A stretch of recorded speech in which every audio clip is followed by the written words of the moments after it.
Assalamualaikum warahmatullahi wabarakatuh. Hai Sekolah KL, apa kabar? Semoga senantiasa diberikan kesehatan oleh Allah Subhanahu wa taala. Baik anak-anak, sebelum kita memulai materi ini, alangkah baiknya kita mengucapkan Bismillahirrahmanirrahim. Oke, lanjut kepada KD 3.3, yaitu memahami jenis dan bentuk badan usaha. 4.3 mengelompokkan jenis dan bentuk badan usaha.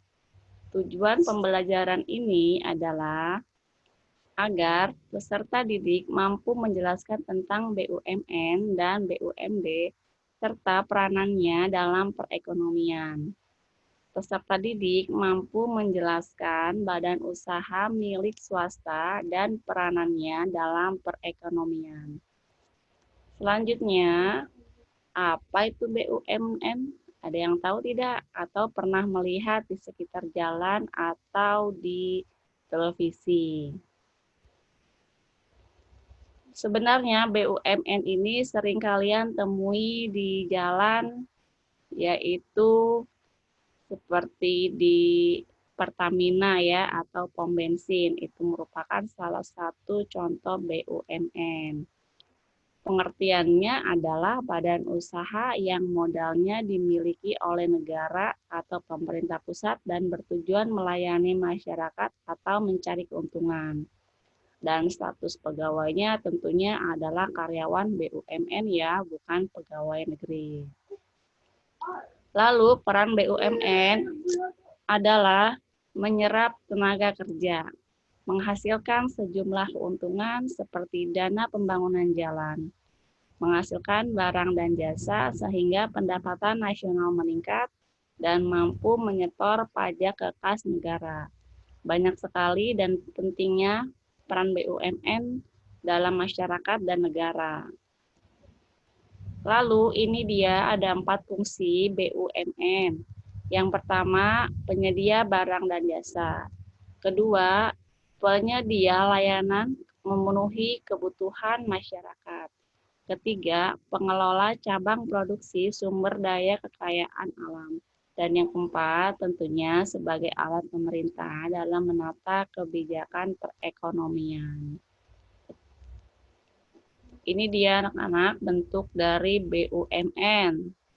Ada Perjan nih, Perjan itu seperti perusahaan kereta api. Ada Perum, perusahaan umum, contohnya Pegadaian. Dan ada Persero, perusahaan terbatas negara, contohnya PT Pelabuhan Indonesia. Dan kita lanjut kepada badan usaha milik daerah. Ialah semua badan usaha milik pemerintah daerah yang pengelolaan dan pembinaannya berada di bawah pemerintah daerah. Dengan ciri sebagai berikut: memegang hak atas segala kekayaan dan usaha. Sebagai pemegang saham, melayani kepentingan umum, sebagai stabilisator perekonomian, dan sebagai pemasukan negara. Sebelah bawah ini adalah contoh dari BUMD.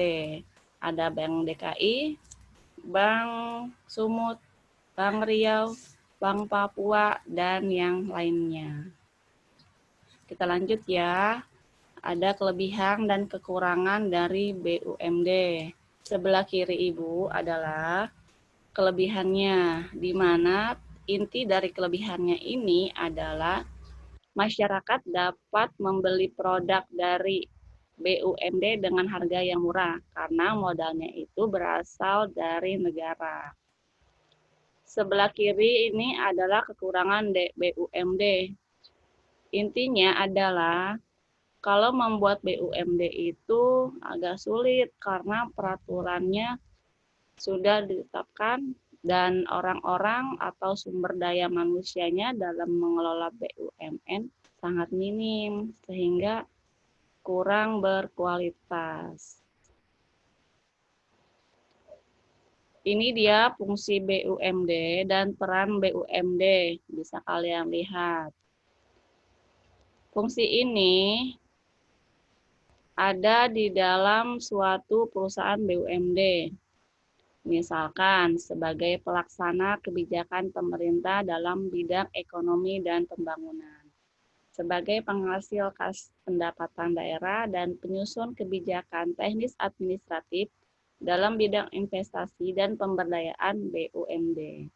Sementara peran BUMD adalah mewujudkan perkembangan industri kreatif di daerah, mewujudkan kestabilan ekonomi, dan memenuhi kebutuhan barang dan jasa dalam melaksanakan kegiatan usaha. Salah satu contoh BUMD yang sering kita konsumsi adalah PDAM, yaitu perusahaan air minum. Dan ini adalah BUMS, Badan Usaha Milik Swasta. Tentunya badan usahanya yang modal dan pengelolaannya dikelola oleh swasta. Cirinya ada pemiliknya bisa pribadi atau kelompok. Tentunya kalau punya usaha yaitu mencari keuntungan. Dan manajemennya ini tergantung pada bentuk usahanya. Misalkan bentuk air minum, bentuk jasa, dan yang lain. Dan tentunya kalau kita membuka BUMS itu dapat membuka lapangan pekerjaan dan terdapat pemasukan negara melalui pembayaran pajak. Peran BUMS tentunya dapat mengurangi tingkat pengangguran, menghasilkan barang dan jasa, mampu menyetor pajak ke kas negara, dan meningkatkan kualitas sumber daya manusia di Indonesia. Dan terakhir, fungsi BUMS adalah meningkatkan kesejahteraan masyarakat dalam memberikan pelayanan. Sangat penting sekali ya, dan sangat banyak sekali peran dan fungsi daripada BUMS ini. Mungkin kalian tahu salah satu contoh perusahaan BUMS ini adalah Indofood, yaitu sebuah perusahaan yang menghasilkan barang seperti mie instan, kecap, dan yang lainnya. Lanjut ya kepada bentuk BUMS, ada yang bentuk perorangan, ada yang bentuk usaha firma. Kalau yang berbentuk perorangan tentunya semua ini adalah dikelola oleh perorangan atau individu karena dari segi pendiriannya adalah modal sendiri. Dan masing-masing ada kelebihan dan kekurangannya. Kelebihannya ialah organisasinya yang mudah, karena biasanya aktivitasnya relatif kecil, kebebasan bergerak karena keputusannya diambil dan ditentukan oleh si pemilik BUMS. Apabila mendapat keuntungan atau laba, tentunya jatuh pada seseorang yang mendirikannya. Karena usahanya relatif kecil, maka pajak yang dibayarkan ke negara juga rendah. Dan rahasia perusahaannya lebih terjamin karena dikelola oleh pribadi. Dan dalam pendirian perusahaannya pun ongkosnya atau biayanya lebih rendah. Ada juga kekurangannya seperti tanggung jawabnya pada pimpinan tidak terbatas. Modalnya terbatas, kelangsungan hidup tidak terjamin, artinya perusahaan itu apabila gulung tikar otomatis kehidupan si pemiliknya juga mengalami kekurangan.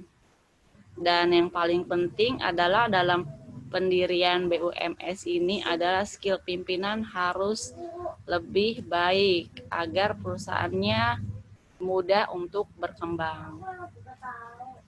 Badan usaha firma. Badan usaha firma ini persekutuan dua orang atau lebih yang mendirikan menjalankan suatu perusahaan di bawah nama bersama. Artinya antara satu atau dua orang lebih bekerja sama untuk mendirikan sebuah usaha.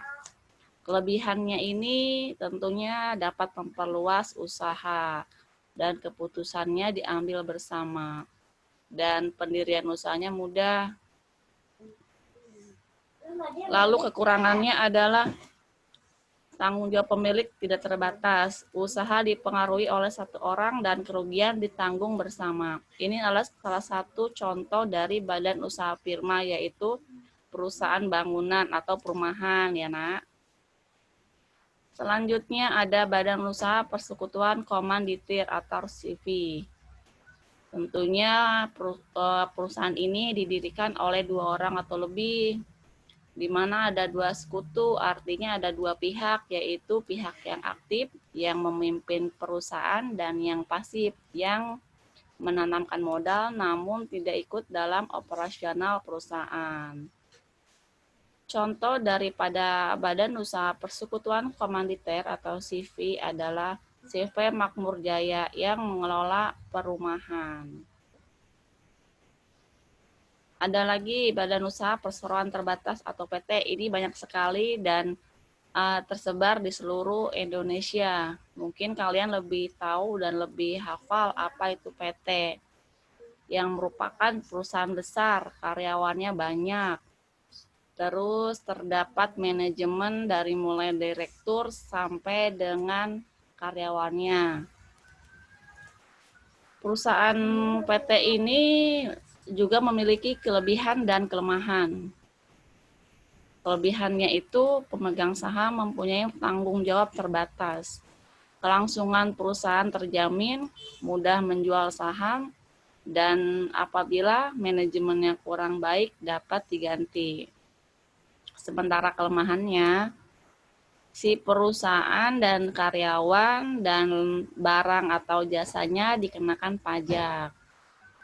Dalam mendirikan perusahaan agak sulit karena banyak surat-surat yang harus diurus.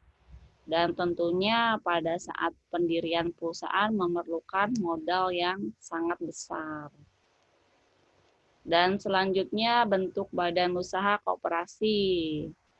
Ialah organisasi bisnis yang memiliki dan dioperasikan oleh orang-orang demi kepentingan bersama. Contohnya ada Kementerian Koperasi dan Usaha Kecil dan Menengah Republik Indonesia di HR Rasuna Said. Mungkin kalian tahu bahwa di sekolah pun ada namanya koperasi yang menyediakan kebutuhan sekolah ataupun makanan dan minuman. Itu bisa dijadikan contoh koperasi. Ada juga koperasi di lingkungan perusahaan yang menyediakan kebutuhan si anggota perusahaannya. Lalu terakhir ada yayasan. Sudah pernah dengar kata yayasan dan mungkin sudah tidak asing lagi di kalian. Pengertiannya ialah suatu badan usaha tetapi tidak merupakan perusahaan dan tidak mencari keuntungan karena badan usaha ini untuk sosial dan berbadan hukum. Bisa dilihat contoh dari yayasan adalah sebuah sekolah. Untuk pertemuan kali ini di KD 3.3 pada mapel akuntansi dasar, Ibu rasa sudah cukup. Semoga apa yang sudah Ibu sampaikan dapat bermanfaat untuk kalian di kemudian hari. Ibu akhiri dan kita ucapkan alhamdulillahirrabbilalamin. Wabillahi taufiq wal hidayah. Wassalamualaikum warahmatullahi wabarakatuh. Dah.